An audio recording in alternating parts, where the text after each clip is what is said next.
Welcome to the Film Club live stream of A Passage to India by David Lean, adaptation of an E.M. Forster novel. I had only recently read the novel and just this week finished watching the film. And I I find both acceptable or helpful, if I would say. I'm not going to say that the novel's wonderful, great, amazing novel, or that the film is similarly great, amazing. I would say a very solid effort on both parts. A very solid novel, very solid film from David Lean. And if you're unfamiliar with David Lean, I want you to think Lawrence of Arabia, Bridge on the River Kwai, amazing set pieces, magnificent costuming, attention to detail. Everything that I expect from a David Lean movie was delivered. So amazing, facial close-ups, excellent casting. So in what I expected from a David Lean movie, I got it. So I'm gonna say kudos for that. He manages a different ending from the novel, but one that I don't hate. In part because I always tell people that movies are just adaptations of novels. So people say, "Oh, I like the book better. I like the movie better." You'll hear me say this 1,000 times. That is a very lazy argument. They're two different mediums. It's like saying, "I like the poem better than the opera." Well, you can't compare a poem and an opera just like you can't compare a novel and a film. So I the ending for the film is okay for me. It doesn't matter that it's different from the book's ending because it seems to fit. And within the source of film, and particularly this time, happy endings just play better. Films with unhappy endings or ambiguous endings, which is what we get in the novel, just don't play as well. There's more pathos in the novel. There's more ambiguity. There's more hopeful yearning for a positive future, and the film ties that together and just gives us that hopeful future right away, for better or for worse. There's a lot to like about both the novel and the film, insofar as I've said before that books like Passage to India or Burmese Days give us literary insight into the Raj. A lot of people are not going to pick up, for better or worse. I am one of these people who is going to pick up histories of the British Raj, but a lot of people are not. Sidebar, if you are going to pick one up, a quick one that you could read, which is not a very long one, is Inglorious Empire by Shashi Tharoor. That's an excellent read, and maybe after the stream I'll put a link to that in the description. But most people are not going to read a history of the Raj, so they might instead watch a movie, read a book, and in that sense, both the novel and the film will do an excellent job in giving you an introduction, a really quick introduction into the Raj, the ideas of inequality, the ideas. One of the characters in both the novel and the book says, "We're not here to be nice. We're here to basically run things," and the idea that the Indians can't possibly run things for themselves, despite the fact India's been around 5,000 years. Yes, it wasn't run as a single coherent unit in the way that the English would necessarily like it, but it worked out for them. India was a superpower before superpowers were even a thing. And the history of the British in India is shameful for anyone who's read it. A sort of lazy response, usually people say, well, look, they speak English and there's the railways and cricket and all this other nonsense. And they don't want to talk about the fact that all of that was funded by the Indians. It wasn't as if it was some English munificence. A lot of those were companies that were formed, and they took taxes and they took money, all the income from the British East India Company, and was funneled into all of this infrastructure. So it's not as if the British did it. It wasn't their labor either. It was all Indian labor, Indian money, maybe British directed, but the idea that the Indians couldn't direct it themselves, the Indians had been running this empire through the Mughals for centuries. So to say nothing of what happened with the textiles, India was an exporter. Everyone had wanted Indian silks and textiles. And what ended up happening was England didn't want any competition, so they would cut the thumbs off of the loom, the people who'd worked the looms, and so they couldn't work the looms anymore. So all the raw material had to be shipped to England, and then you'd have cheap cheaply made shirts, etc., made in Birmingham and other places in England, and then sent back. So the Indians would have to buy back their own raw material, and at such a low rate that the local people who'd been doing it for centuries, who'd had their thumbs cut off, couldn't do it. And so when people give the lazy response, oh well, they've got the railroads and they speak English, etc., and what would they be without that? I said, well, we can't possibly ever know. But what we do know is that the way that the English administered the Raj was objectively unjust. The historical record proves it for anyone who takes 5, 10, 15 minutes to study the historical record. And what happens is people who might otherwise be thoughtful see that people who they disagree with on some issues bring up the subject. So they say, well, I don't like what those people have to say on other issues, so I'm going to ignore what they have to say on the Raj, which is lazy. Again, the idea that you can agree with people in some things in which you strongly disagree with them in others requires thought. It requires the ability to hold contrary notions together while accepting that, well, very possibly I could be wrong about this. And in many ways, I am wrong in a lot of things. So the book gives you that sense of how far apart these two worlds are in the minds of the British. The Indians have no problem, I think, prior to the Raj, considering themselves equal. But the way that the Raj is perpetuated and the way that they employ Indians is to make there be a big gulf between you and me. And visually, this is excellently represented in the Bridge Party. And the British call it a bridge in sort of bridging the two cultures. But there's no bridge. There's this sort of higher terraced area where the whites are. And then the Indians are sitting there just waiting. And Mrs. Moore, played by Peggy Ashcroft in this adaptation, knocks it out of the park. She is consistently the voice of morality and of reason. And she's asking, well, I can't believe we'd host a party and we'd make people stand over there. We're supposed to host people. And there was no engagement. It was just almost like a viewing at a zoo where people just look at each other, say a few words, but nothing ever really goes anywhere. And early on, we get the sense from one of the main characters as she's talking to Adela, Miss Quested, as we'll most often hear her in the film, played, I think, admirably by Judy Davis. The idea of, I think the quote is East, my dear. It's a question of culture. We don't talk with the Indians. We don't have anything to do with them. And these two cultures living side by side in, at best, a symbiotic relationship, at worst, a parasitic one. And the parasites are not the Indians in this relationship. So the possibilities of how this relationship could come together, I think, are seen in the dynamics of Aziz and Fielding, which, again, both of these actors, and I go back to David Lean and whatever team he has for casting, very well done. James Fox as Fielding, who you'll recognize, is, I think, Lord Darlington in Remains of the Day, another favorite film of mine, maybe for another day. And Victor Banerjee as Aziz. I don't think I've seen Victor in another film, but the way he plays Aziz is so well. He plays him so well. And their dynamic of wanting to get to know each other as persons and being prevented by cultural forces and the people around you. And then so it starts that way. The action of the novel leads them to opposition. And then by the end of both the novel and the film, there is an ambiguity which could be resolved one way or the other.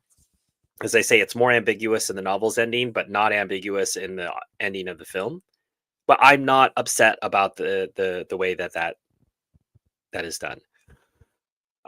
Things to think about or watch out for. I would say to get us to that different ending, or just maybe to avoid what in the book is a car accident scene, we have Miss Quested taking a trip to an abandoned Hindu temple and being overwhelmed. As any of you might know who've ever been in a Hindu temple, there's all sorts of interesting, how should I say, interesting poses. Some others might call scandalous. Objectively, anyone could say quite sensual poses. So Hindu temples may not be safe for children in that sense of what they're looking at. But what happens is Miss Quested is there looking at things, and then there's a sort of triggered potential trauma, which then gets linked to the caves. And the Malabar Caves are a through line for this entire film. We start with it, we don't quite end with it. But the question is, what is in the caves? What is the echo? And I think the caves and the echo have a lot to do with trying to understand the other, in this case, the East, because you have these people trying to find out what is the real India. And this led to a discussion among some friends when we had been reading A Passage to India together. And that always the question of the real blank, wherever you're going to go. Say, I want to understand what's the real Vietnam, or what is the real Russia. And there's not even an answer to that within those countries. If you go to Russia and you ask a local, what is the real Russia? You're going to get 5 or 6 different answers from 5 or 6 different Russians. Or you go to America and you say, well, what's the real America? You're going to get a bunch of different answers. So if the locals don't know the answer to what the real blank is, how could you possibly know as an outsider? And I think that's one of the ultimate arguments in the book, very well illustrated through the friendship of Aziz and Fielding, is it's a case-by-case basis. You're going to get to know the people who are around you, and what's important is that you treat them with respect and dignity. The idea that there are races that are below others is something that Forster attacks, and so does George Orwell in Burmese Days. That's a fundamental argument that he's trying to get at, is, do you accept this idea of superior races and that you can consider someone lower to you and then treat them in a certain way? And the law process that's at the center of this film, the climax of it, and the way it's done in the film is just so good, so well done, that that's why I say it gives insight into the Raj through literature. That yes, you could read and look at all of these different pieces of evidence through history that you'd read, but seeing how they're treated in the novel, viewing how they're treated in the film, I think you'll understand that the Raj was something that was a net positive for the English and a net negative for the Indians, and then later the Indians and the Pakistanis, because what does England do when it decolonizes? It partitions and creates a mess. They did this in Palestine. They did this with India and Pakistan. They did it in other places as well. That's probably a conversation for another time. But once again, here's an inability of people who are, and I'm happy to talk with patriotic, Englishmen or patriotic British people and just say it's okay to love your country. There's nothing wrong with that. In fact, it's something that ideally we should be able to do. We should be able to love our country. But to try to justify or airbrush out the negative history is dishonest, and it's not helpful to anybody. You have to confront the difficult histories of the places that you come from, of your ancestors. It doesn't mean that you don't love your ancestors or you don't love your country, but it means that in love is based in knowledge, is based in charity. And so the more you know, the more ability you have to love, but also the more you know, the more context you have for that love. So we don't love our friends or our family or our brothers and sisters for only the good that they've ever done to us. We are able to judge that in the context of everything else. And so I think if we're honest, and I'm speaking directly, I would say to citizens of England or Scotland or Wales, is taking a look at the history, knowing that there are a lot of good people who actually went, and the Raj is full of the history of people who went, were kind, loved Indians, intermarried with Indians. So there's lots of that, but there's also a lot of the sorts of characters that we see in this film. So I recommend it. I like David Lean movies, so I pretty much any David Lean movie you give me, I'm probably going to watch. But having recently read A Passage to India, and as I would say, if I would give it on a 1 to 5 scale, I would give the book a 3, maybe a 3.5 out of 5, and I would give the film closer to a 4 out of 5. just because he Lean takes the source material and just gives us a visual feast, and it's well worth watching. And once again, providing us a visual lesson of the absurdity that there are races that are superior to other races. This is an idea that continues to circulate even to our present day. I saw an Ibram Kendi tweet, and he said, whiteness is something that prevents you from connecting with humanity. And I quote tweeted this, and I just said, no one gets the irony that this guy who writes a book about anti-racism or how to be an anti-racist just spews the most hateful racism possible. So, as I've said before on the channel, like, I don't think racism is the greatest crime in the history of mankind. It's certainly something wrong. It's something that I just talked about. It's silly to think that races are superior to other races. However, if you're going to be the guy who's saying he's an anti-racist, the level of blindness, and he was applauded later on. It's like, oh yeah, whiteness prevents you from connecting to humanity. And then I think there was a white person clapping in the video. It's just the lack of self-awareness and the lack of ability to connect. And you're supposed to be some kind of intellectual who wrote a book about anti-racism, but you have the most like basic, gross. It's not even intellectually articulated. Where's the scientific evidence for that? Where can you show me exactly how it is that white people cannot connect, or whiteness? What is whiteness scientifically? So these people who would have us believe that they're the reasonable people in the room and they're the ones who are going to fight against racism, they are very strange in the people who they clap for. Tomas, there are well-read Brits who understand exactly what you're saying. Quite a presumptuous fellow to have stated something like that. Has he traveled to Europe? I'm certain he's been feted in Europe. I'm sure that he's been taken to, parties where he can dine on, prawn sandwiches. But that's the reality of things. So for those who are joining, I'm wrapping up the stream talking about A Passage to India, the film by David Lean, based on the novel by E.M. Forster. I am generally recommending both, as helps for you to understand the British Raj a bit better, and to see, if you didn't know about it before, start to get a little bit of insight into the injustice of the Raj, and not to hand wave it off with, oh, well, they've got cricket and English and the railroads, and so everything was fine. Everything is not fine. There was a great injustice in the Raj, and it needs to be better studied so that people who are interested can better understand, why is India the way that it is today? Why is Pakistan the way that it is today? Well, in large part because of how the empire was administered.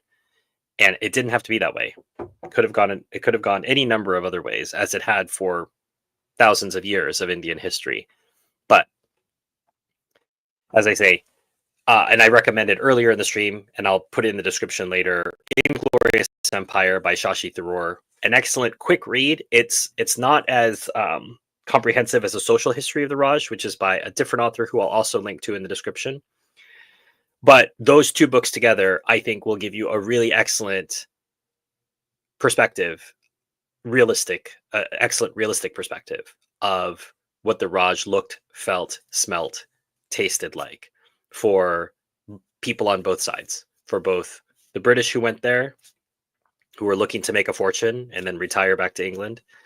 In many cases, some fell in love and stayed, and how it was for the Indians who were excluded from ruling in their own country. And we only get a little insight into this, the very thinnest of slices, in the film and as well as in the novel.